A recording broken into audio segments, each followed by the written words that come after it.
हाँ जी प्यारे बच्चों, कैसे हो आप सब लोग। फिर से स्वागत है हमारे चैनल में आप लोगों का। जैसा कि हम लोगों ने जो पहली इंट्रोडक्शन वीडियो डाली है उसमें बताया था कि आप लोगों को 3 प्लेलिस्ट के अकॉर्डिंग हमारी क्लासेज अवेलेबल होंगी। एक 12th क्लास के टॉपिक्स की, एक न्यूमेरिकल्स की और एक मिलेगी IIT नीट के सिलेबस की। तो ये जो क्लास हम शूट कर रहे हैं वो न्यूमेरिकल्स की है।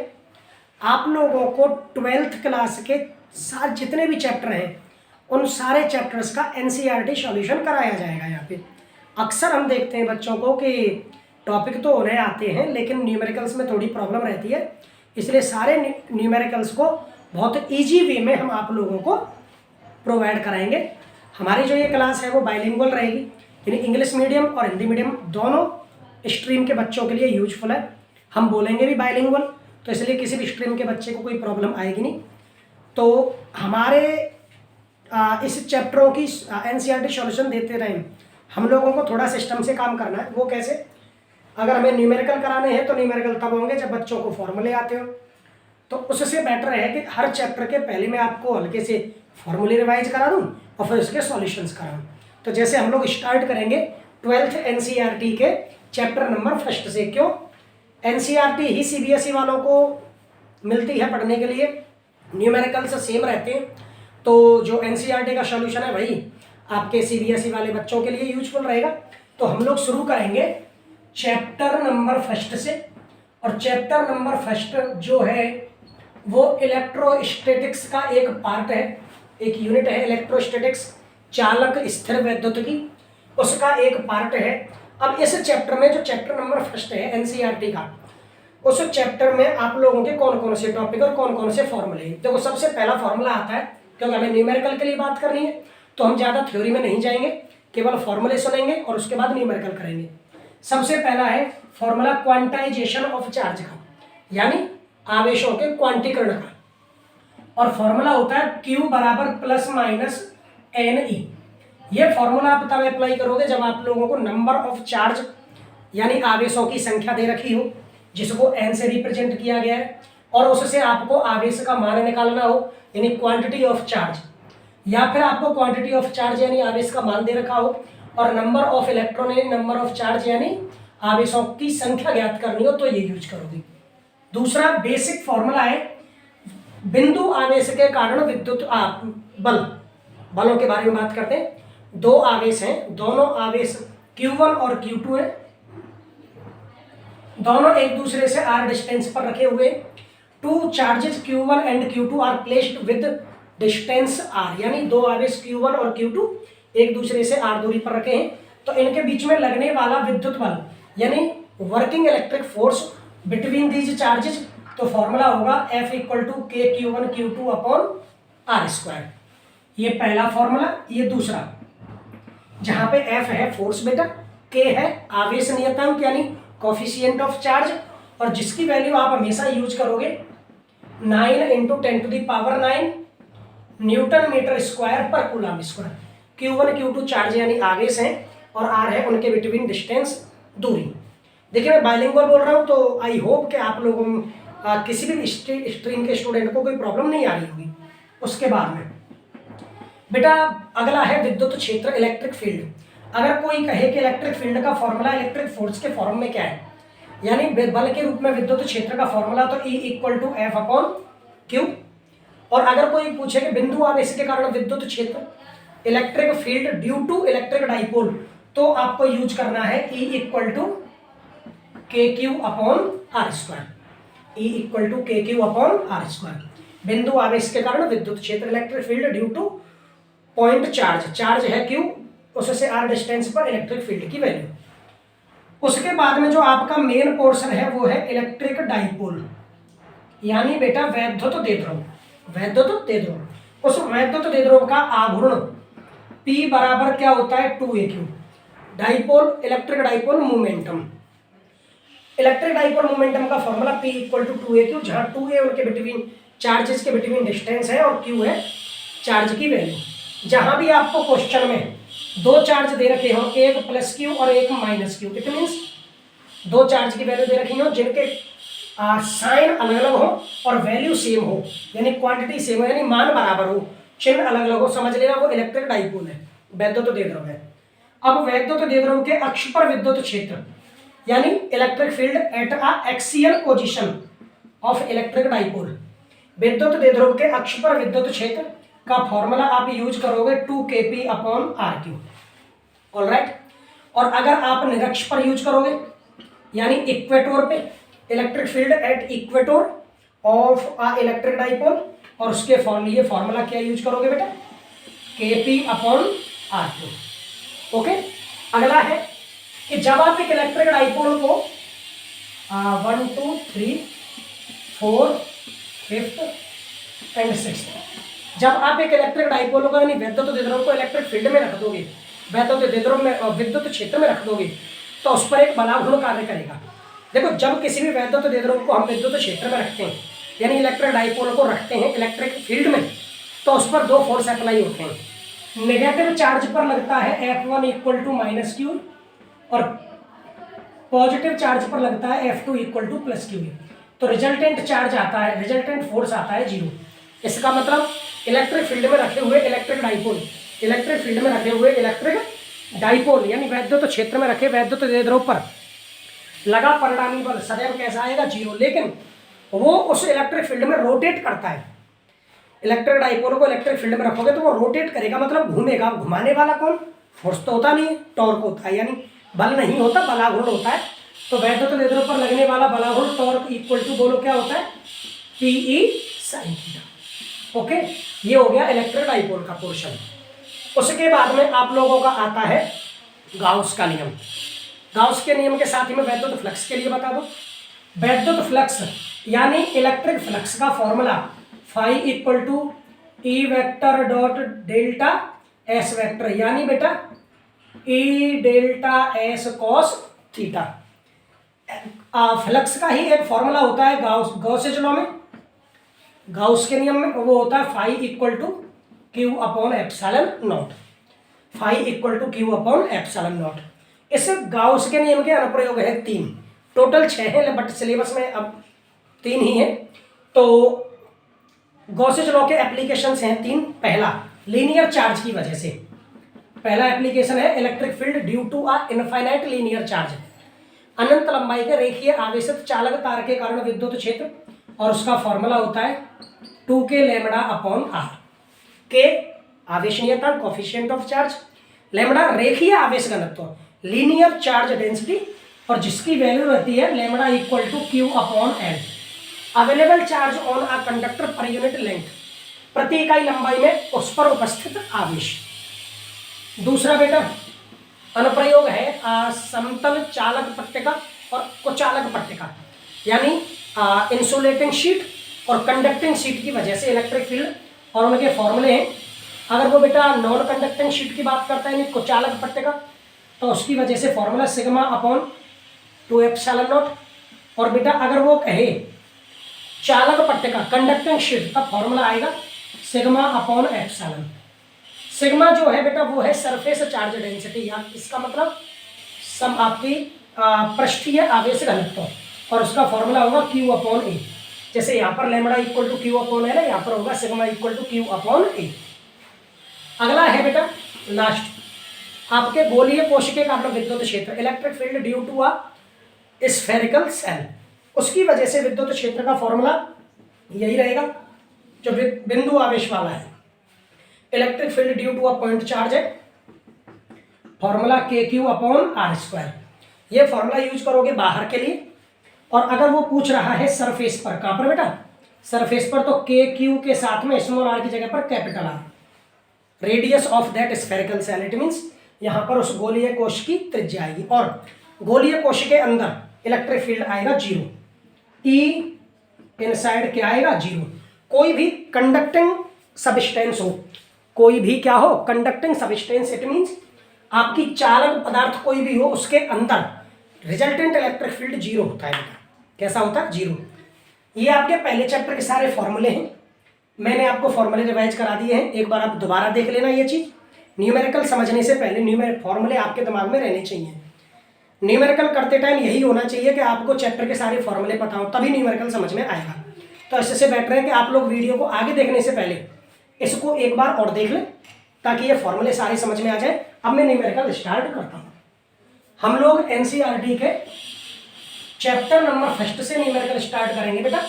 सारे न्यूमेरिकल्स का सॉल्यूशन कराया जाएगा और फिर उसके बाद हर चैप्टर के एनसीईआरटी सॉल्यूशन कराने के बाद ये भी बताया जाएगा कि पिछले 5 साल के एग्जाम्स में इस चैप्टर में से कौन कौन से क्वेश्चंस आए हैं, उनको भी सॉल्व कराया जाएगा। इसलिए आप घबराएं नहीं, आपको chapter wise complete material provide कराऊंगा मैं, कैसे क्वेश्चंस आए थे और वो न्यूमेरिकल ही नहीं, इस चैप्टर में से कौन कौन से टॉपिक भी आए हैं पिछली बार, उन सब का एनालाइज आपको यहीं बताया जाएगा। मतलब मेरे मोस्ट के लिए आपको आगे के लिए वेट नहीं करना है। देखिए मेरे पास एनसीईआरटी बुक है, इंग्लिश मीडियम की बुक है, हिंदी मीडियम की मेरे पास नहीं है, बट मैं क्वेश्चन हिंदी में बोलूँगा, ठीक है। इसका जो क्वेश्चन नंबर है 1 क्या कह रहा है, what is the force between two small charged sphere having charges of 2 × 10⁻⁷ coulomb and 3 × 10⁻⁷ coulomb placed 30 centimetre apart in air. इसका हिंदी वर्जन क्या होगा, वो कह रहा है कि दो आवेशित गोलीय कोश हैं, दो आवेशित गोलीय कोशों के बीच की दूरी क्या है यदि उन पर आवेश 2 × 10⁻⁷ कूलम एवं 3 × 10⁻⁷ कूलम हो और वो एक दूसरे से 30 सेंटीमीटर की दूरी पर वायु में रखे हो। इट मीन्स आपके लिए उसने चार्ज की वैल्यू दी है, चार्ज Q1। लिख तो मैं इंग्लिश में सकता हूँ, इतना तो हिंदी मीडियम इंग्लिश मीडियम दोनों बच्चों के लिए होता है कि वो बाइलिंगुअल समझ सकते हैं, आराम से लिखूंगा मैं, ज़्यादातर इंग्लिश में कोई दिक्कत नहीं है। तो चार्जेस Q1 की वैल्यू दे रखी है 2 × 10⁻⁷ कूलम और दूसरी चार्ज की वैल्यू है 3 × 10⁻⁷ कूलम। इनके बिटवीन जो डिस्टेंस है वो दे रखा है बेटा 30 सेंटीमीटर। ओके, आप लोगों को फाइंड आउट क्या करना है, फोर्स। इनके बीच में फोर्स निकालना है, find out force between charges, यानी F की वैल्यू निकालनी है। अब क्या दे रखा है आपके लिए, 2 चार्ज दे रखे हैं, उनके बिटवीन डिस्टेंस दे रखा है और फोर्स निकालना है।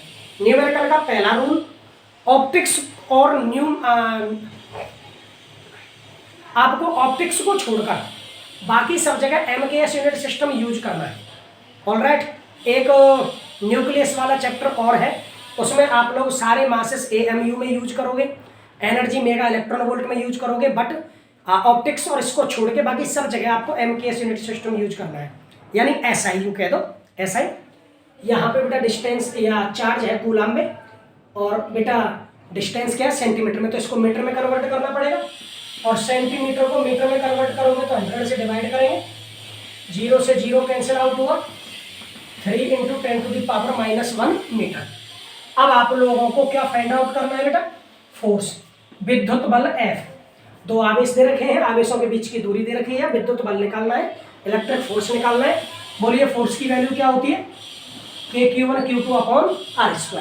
ये यूज क्यों करना है, ये इसलिए यूज करना है क्योंकि बेटा हमारे पास चार्जेस की वैल्यू है और बेटा उनके बिटवीन डिस्टेंस और F निकालना है। और Q1 Q2 R और F के बीच में एक ही तो फॉर्मूला अभी बताया था इलेक्ट्रिक फोर्स का, F = K Q1 Q2/R²। Values put in करो, वैल्यू देखो, K की वैल्यू होती है 9 × 10⁹, Q1 की वैल्यू 2 × 10⁻⁷, Q2 की वैल्यू 3 × 10⁻⁷ अपॉन R², यानी R की वैल्यू का स्क्वायर लिखना है 2 टाइम्स, 3 × 10⁻⁻1 का होल स्क्वायर। अब सुनो ध्यान से, पहले सारे डिजिट लिखो, 9 × 2 × 3, 10 की पावर जितनी भी है सबका बेस समान है, आधार समान है, पावर्स ऐड कर दो।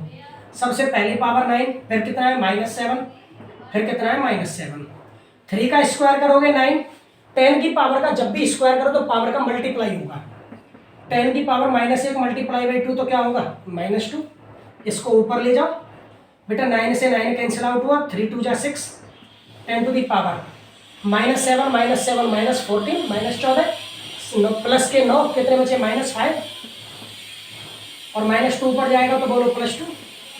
F = 6 × 10⁻³ और यूनिट क्या रहेगा बेटा फोर्स का, न्यूटन।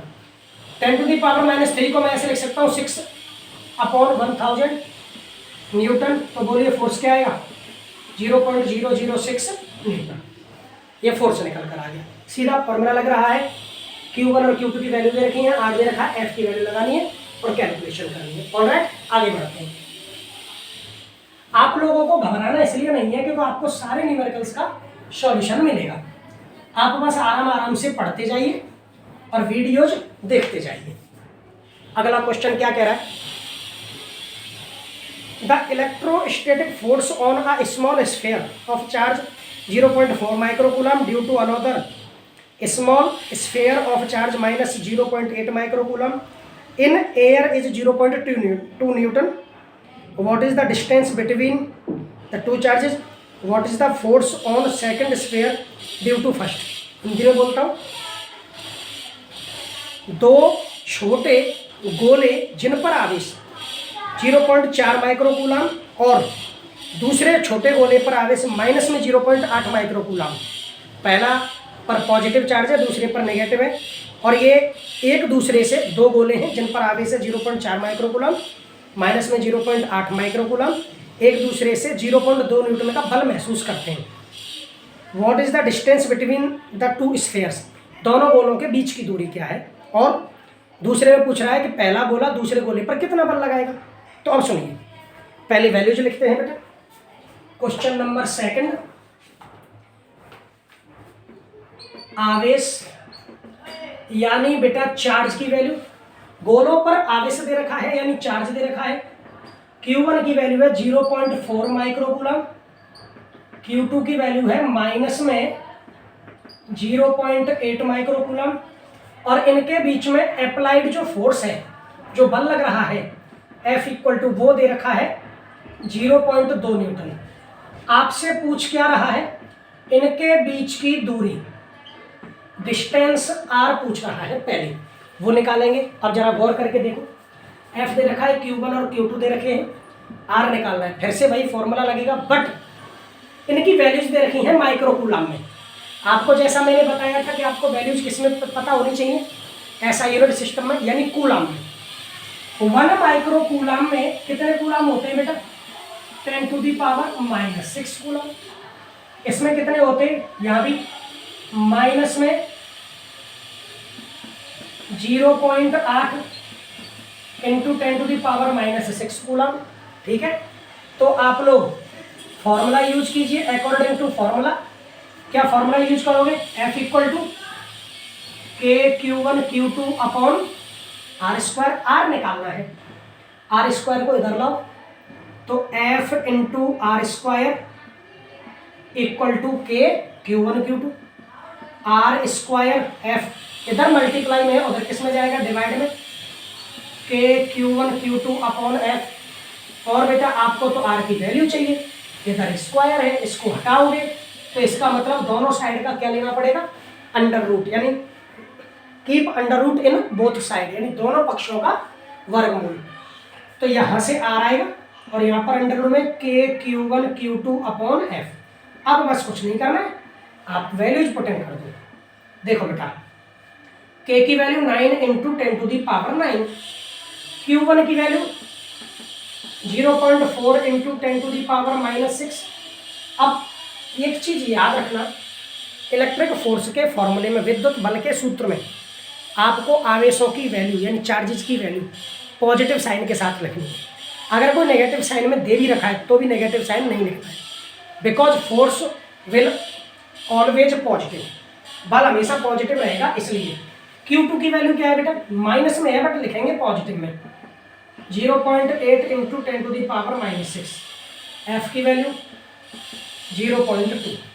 ऑलराइट, चलिए यहाँ पर लिखते हैं R इक्वल टू, बेटा 0.2 से 0.4 को कैंसिल आउट करना है, पॉइंट से तो पॉइंट कैंसिल आउट हुआ, और 2 से 4 2 टाइम्स, अंडर रूट में यहाँ पे डिजिट क्या बची है? 9, यहाँ पे डिजिट क्या है? 2, डिजिट क्या है? 0.8, 10⁻⁹। मैंने बोला है 10⁻⁴ सबको क्या करो? ऐड करो। बेस सेम होता है तो पावर्स ऐड हो जाती हैं, आधार समान तो बातें जुड़ेंगी। तो 9 -6 और -6 2 टाइम्स है। चलिए r equal to under root, बेटा 9 2 जा 18 18, क्या मैं इसको 8/10 लिख सकता हूँ इंटू 10 टू दी पावर 9 है पॉजिटिव और 6 नेगेटिव, तो -12 हो गए, प्लस के 9 तो कितने बचे, -4 नहीं सॉरी -3, समझ गए। अब सुनो, इस 10 को ऊपर ले जाओगे, r इक्वल टू, इसको भले ही ऐसे लिख दो, चलो 9 इंटू 2 इंटू 8, इसको ऊपर ले जाओगे तो 10 टू दी पावर 1 है, यहाँ पर ऊपर जाएगा नेगेटिव होगा, और 10 टू दी पावर माइनस में 3 और माइनस में 1, r equal to under root में, बेटा 9 इंटू 8 2 जा 16 16, और 10 to the power -4, r equal to 9 का वर्गमूल अंडर रूट 3, 16 का 4 इंटू 10 टू दी पावर -4 का, मैंने कहा था 10 की पावर का स्क्वायर करना हो तो पावर्स क्या होंगी, मल्टीप्लाई। अगर आपको अंडर रूट लेना है तो पावर्स जस्ट हाफ हो जाती हैं, यानी पावर आधी हो जाएंगी, तो 10 टू दी पावर क्या बचा -2, r इक्वल टू 3 2 जा 12 इंटू 10 टू दी पावर -2 का मतलब 100 का डिवाइड। अब ये किस में आया, मीटर में, तो क्या मैं इसको डायरेक्ट सेंटीमीटर में लिख सकता, क्योंकि मीटर को सेंटीमीटर में कन्वर्ट करोगे 12/100 इंटू 100 सेंटीमीटर, तो बोलिए r इक्वल टू कितने सेंटीमीटर आ गया, 12 सेंटीमीटर। इसका मतलब ये दोनों गोले एक दूसरे से कितनी डिस्टेंस पर रखे हैं, 12 सेंटीमीटर की डिस्टेंस पे रखे हैं। अब उसने एक में ये और पूछा है, पहला गोला दूसरे पर कितना फोर्स लगाएगा। अब आप गौर करो, चलो इधर लिख देता हूँ, फोर्स का फॉर्मूला होता है F equal to KQ1 Q2 upon r²। अगर मैं इसको यूं इमेजिन करूं कि ये पहले ने दूसरे पर लगाया है, तो फिर मैं कहूँगा दूसरे ने पहले पर कितना लगाया, K तो K रहेगा, Q1 की जगह पर हो जाएगा Q2, और Q2 की जगह पे Q1 अपॉन r², तब भी तो बेटा formula KQ1 Q2 upon r² ही रहा। इसका मतलब जितना फोर्स पहला चार्ज दूसरे चार्ज पर लगाता है, उतना ही फोर्स दूसरा चार्ज पहले चार्ज पर लगाएगा, यानी पहला गोला दूसरे गोले पर जितना फोर्स अप्लाई करेगा, दूसरा गोला पहले गोले पर उतना ही फोर्स अप्लाई करेगा। इसका मतलब ये पहले गोले के द्वारा दूसरे गोले पर और दूसरे गोले के द्वारा पहले गोले पर लगने वाला इलेक्ट्रिक फोर्स कितना रहेगा, 0.2 न्यूटन। समझ गए, ये आपका न्यूमेरिकल सेकंड रहा। अब आते हैं थर्ड पे। थर्ड न्यूमेरिकल कह रहा है बेटा, चेक दैट द रेशियो, चलो इसको मिटा देता हूँ पहले, आई होप आप लोगों को समझ में आ रहा होगा बेटा।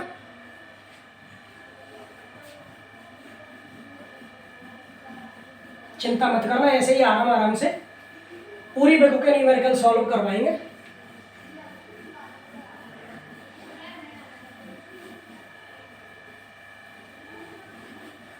देखिए अगला कह रहा है थर्ड में, check that the ratio KE² upon GME/MP